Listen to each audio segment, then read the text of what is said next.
Hello everyone, good morning. Welcome back to my channel my simple lifestyle. আশা করি তোমার সবাই ভালো আছো। আর এখন বাজে হলো গিয়ে সকাল 11টার। এখন থেকে আমি আমার ব্লগটা স্টার্ট করছি। তো তোমরা সবাই কেমন আছো? এতদিন ধরে লং ভিডিও দিতে পারছি না, তোমরা অনেকেই মিস করেছো আমি জানি। অনেকেই আমাকে মেসেজ করেছো, বৌদি লং ভিডিও দিচ্ছ না কেন?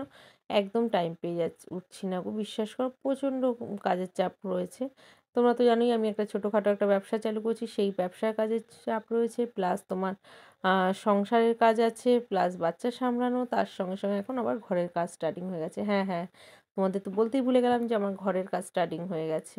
তোমরা অনেকেই বলেছিলে, বৌদি ঘরের কাজ কতদূর, তুমি তো দেখালে না। অবশ্যই দেখাবো, একদম টাইম পাচ্ছি না গো, বিশ্বাস করো।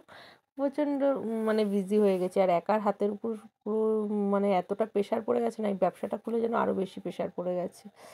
তো যাই হোক, কী করা যাবে বলো, প্রেশার হলেও করতে হবে, কারণ জীবনে যদি এগোতে যাও তাহলে অনেকটা স্ট্রাগল করতে হবে, এটা স্বাভাবিক ব্যাপার। কথাই তো আছে, ভগবান তো সবসময় বলে তুমি হাত পা নাড়াও তাহলে আমি বর দিতে রাজি। হাত পা না নাড়ালে থোড়ি না বর দেবে। তো আমারও হয়েছে সেই অবস্থা, যদি দুটো টাকা আয় করতে চাই অবশ্যই আমাকে কষ্ট করতে হবে, আর কষ্টের জন্য তো একটু তোমাকে হাত পা নাড়াতে হবে, তাই না? তো পয়সা, ভালো দিন চাইতে গেলে তো খারাপ দিনের মুখোমুখিটাও হতে হবে না? তো সব কিছুই চেষ্টা করছি যতটা পারি, ততটা মন দিয়ে করার চেষ্টা করছি। জানি একদিন না একদিন হয়তো অন্ধকার কেটে সূর্য অবশ্যই দেখব। এবার জানি না সেই দিনটা আদৌ হবে কি না, সবাই আশা করে একটা সূর্য, অন্ধকার কেটে সূর্য দেখার, কিন্তু আমিও আশা করছি, জানি না আমার আশাটা পূর্ণ হবে কি না। সেটা টোটালটাই তোমাদের উপর নির্ভর করছে। তোমরা আমাকে অনেক ভালোবাসা দিয়েছো, অনেক সাপোর্ট করেছো, বিশ্বাস করো অনেকটা অসংখ্য ধন্যবাদ। যেটা তোমাদের বলে আমি বোঝাতে পারবো না যে কী ভাষায় বোঝাবো যে তোমাদের কতটা ভালোবাসা, কতটা সাপোর্ট পাচ্ছি। তোমরা আমাকে মিস করছো আমি বুঝতে পারছি। আমি ভিডিও দিতে পারছি না, ভিডিও আজকে থেকে ভিডিও দেওয়ার চেষ্টা করবো বলছি, কিন্তু দেওয়া হচ্ছে, হয়ে উঠছে না, লাইভ করা হচ্ছে না। নেটওয়ার্কে প্রচণ্ড প্রবলেম করছে, জানি না কেন। এই কদিন আগে তোমার দাদাভাইকে বললাম, তখন তোমার দাদাভাই বললো ওয়াইফাই আমার ব্যালেন্স শেষ হয়ে গেছিলো একটু, সেই নিয়ে হয়তো প্রবলেম হচ্ছিলো নাকি। তোমাদের দাদাভাই বললো এখন এক্সাম চলছে তো হয়তো সেই কারণে হয়তো তোমাকে নেটটা প্রবলেম করছে হয়তো, জানি না। তোমাদের যদি জানা থাকে একটু বলো তো। আমার ওয়াইফাই রিচার্জ করেছি, সব করেছি, ফোনে রিচার্জ করেছি, কিন্তু তারপরও নেটে খুব প্রবলেম হচ্ছে। মোটামুটি 7টা 8টা অবধি নেটটা তাও ঠিকঠাক দিচ্ছে, তারপর আর এত সমস্যা হচ্ছে, প্রচণ্ড পরিমাণে সমস্যা হচ্ছে। আর আমি গতকাল মানে সানডে আমি ভয়েস ওভার দিচ্ছি, তো সানডেতে মানে বিকেল থেকেই নেটওয়ার্কে প্রবলেম হচ্ছে। অনেক কষ্ট করে ভেবেছিলাম বিকেলবেলার দিকে 5টা 6টার দিকে একটা লাইভে আসবো, কিন্তু কিছুতেই পারলাম না, বিশ্বাস করো অতিরিক্ত পরিমাণে নেটের প্রবলেম হচ্ছে। তো যাই হোক, অনেক বেজিয়ে ফেলাম, অনেক কথা বলে ফেলাম। এদিকে দেখো রান্নাঘরটা ঝপাঝপ পরিষ্কার করে নিচ্ছি, কারণ তোমরা সকলেই জানো আমাদের গ্রাম পুজো, আর গ্রাম পুজো মানেই তো নিরামিষ খেতে হবে, তো ওই জন্য রান্নাঘরটা একটু পরিষ্কার করে নিচ্ছি। তো যাই হোক, তোমরা কারা কারা, আর আমি দেখতেই পেলে আমি গ্যাস ট্যাস উঠিয়ে, আমার না এটা 12 মাসের অভ্যাস, জানি না আমি কেন। আমার গ্যাসের নিচ টিচ না পরিষ্কার করা পর্যন্ত না আমার যেন ঠিকঠাক শান্তি লাগে না। আমার কাছে কথা, যেটুখানি কাজ করবো যাতে পরিষ্কার করে করতে হয়, যাতে দেখে লোকে বলে না চলো যেটুখানি কাজ করেছি সেটুখানি ঠিকঠাক আছে।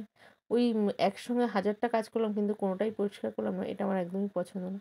কদিন ধরে খুব বিরক্ত লাগছে, জানো তো। অনেক জামা কাপড় কেচে রেখেছি, কিন্তু সেগুলো মানে ভাঁজ করতে পারছি না, শুকিয়ে শুকিয়ে রেখে দিচ্ছি একের পর এক। জানি না কবে কি ভেবেছি তোমাদের সঙ্গে শেয়ার করব।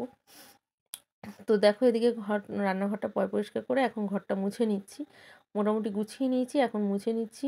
আর আজকে ন্যাকড়া দিয়ে নিচে বসে মুছছি, দাঁড়িয়ে স্ট্যান্ড দিয়ে রান্না দিয়ে মুছছি না এই কারণে, কারণ ন্যাকড়া দিয়ে মুছলে না ভালো কোনায় কোনায় না সরিয়ে সরিয়ে বাসনপত্র ভালোভাবে মোছা যায়, পরিষ্কার করা যায়। আর ডান্ডা দিয়ে তো আর সেটা অতটা হয় না ভালো, ওই জন্য হাত দিয়ে আমি বেশিরভাগটাই আমার রান্নাঘরটা আমি চেষ্টা করি হাত দিয়ে বসে মোছার, চেপে বসে, ওতে নিজেরও অনেকটা সুবিধা হয়। তো যাই হোক, তোমরা কারা কারা আমার ভিডিওটা কোথা থেকে দেখছো একটু জানাবে। আর যারা এখনও পর্যন্ত আমার ট্যাঙ্গো আইডিটা ফলো করনি, প্লিজ আমার এই ডেসক্রিপশানে চলে যাও, ট্যাঙ্গো আইডিটার লিঙ্ক পেয়ে যাবে। আর তারা যদি না ওখান থেকে খুলতে পারো, তো দেখবে আমি কমিউনিটিতে পোস্ট দিয়েছি ট্যাঙ্গো আইডি, সেখান থেকে যেয়ে সার্চ করতে পারো, সেটা তো তোমাদের দেখতে পাবে। তো আমি ওখানে আর যারা যারা এখনও আমার চ্যানেলটি সাবস্ক্রাইব করেনি তারা অবশ্যই ওয়াইটি চ্যানেলটা আমাকে সাবস্ক্রাইব করে দিও, আমার পাশে থেকো। আর ফেসবুক পেজটা ফলো করে দিও, ফেসবুক পেজেরও লিঙ্ক দেওয়া আছে, সব কটার লিঙ্ক দেওয়া আছে কি। তো অনেকেই বলছে বৌদি সমস্যা হচ্ছে, লিঙ্ক খুলছে না। তো ফেসবুক পেজের নাম হলো গিয়ে সোনা বৌদি মাস্তি ব্লগ, ইনস্টাগ্রাম হলো গিয়ে সোনা মিটু, আর ট্যাঙ্গো স্টাইল হলো গিয়ে সোনা বৌদি 699। ওকে, তো চলো, অনেক কথা বলে ফেললাম, অনেক বকবক করে ফেললাম, অনেক জ্ঞান দিয়ে দিলাম। তো তোমাদের কেমন লাগলো আজকে ভিডিওটা প্লিজ কমেন্ট করতে কিন্তু কেউ ভুলবে না। আর তোমাদের এই সুন্দর সুন্দর কমেন্ট দেখে আমি কিন্তু অনেকটাই হই, সেটা ভালো কমেন্ট হোক আর বাজে কমেন্ট হোক। ভালো কমেন্ট হলে তো খুবই মনটা আনন্দিত হয়, আর বাজে কমেন্ট হলে আমি মনে করি চলো আমি সাকসেসের দিকে একটু হলেও এগোচ্ছি। কেন বলতো? মানুষ যখন উন্নতি করে তখন পেছনে অনেকে অনেক কিছু বলে, তাই না? দেখবে একমাত্র রাজার পেছনেই কিন্তু লোকে অনেক কথা বলে, আর সেরকম ভিখারির পেছনে লোকে কিন্তু কথা বলে না। তো আমি মনে করি যারা আমার নামে বদনাম করছে, যারা আমাকে নিয়ে কুটকাচালি করছে, তা আমি সাকসেসের দিকে এগোচ্ছি তার মানে। তো যাই হোক, এটা যে যার ধরন। হয়তো বলবে বৌদি বিশাল কিছু কোনো কিছু না, বিশাল কিছু না। চলো যেইটুখানি আছি তোমাদের ভালোবাসায়, যে তোমাদের সাপোর্টে, তোমাদের ভালোবাসা আর সাপোর্টটা যেন পেতে পারি সারা জীবন, এটাই সবসময় কামনা করব, এটাই সবসময় তোমাদের কাছেও আশা রাখবো। তো চলো, টাটা, বাই বাই। অনেক কথা বলে ফেললাম, অনেক জ্ঞান দিয়ে দিলাম, কেউ কিছু মনে করো না। আর যা যা মিস করছো তাদের জন্য আমার তরফ থেকে ছোট্ট একটা আমার ভালোবাসা, আই লাভ ইউ সবাইকে, অল ফ্রেন্ডস মাই। একটু ভালো থেকো তোমরা, আর আমাকে একটু সময় দাও, আমি খুব তাড়াতাড়ি রেগুলার ভিডিও দেওয়ার চেষ্টা করছি, ঠিক আছে? তো চলো, দেখতে থাকো আর ফুল এনজয় করতে থাকো। আর কথা বলবো না, অনেক বকবক করে ফেললাম। আর বকবক করতে করতে তো আমার রান্নাঘরটা দেখলেই পরিষ্কার করে ফেললাম, ঘর দুয়ার মুছে ফেললাম। এখন ঝটপট করে আর ঘরগুলো মুছে ফেলি। আর দেখো আমার ফাইনাল রান্নাঘরের লুকটা কত সুন্দর ঝকঝক পরিষ্কার লাগছে না? একদম বেসিন টেসিন একদম চকাচক করে দিয়েছি, দেখেছো? সব মুছে টুছে একটু জায়গাপত্রগুলো একটু চেঞ্জ করে দিলাম। একঘেয়ে এক জায়গায় বসে থাকতে কারোরই ভালো লাগে না, নিজেদেরও ভালো লাগে না, তাই জিনিসপত্রগুলোকে চেঞ্জ চেঞ্জ করে দিলাম। তো চলো, টাটা।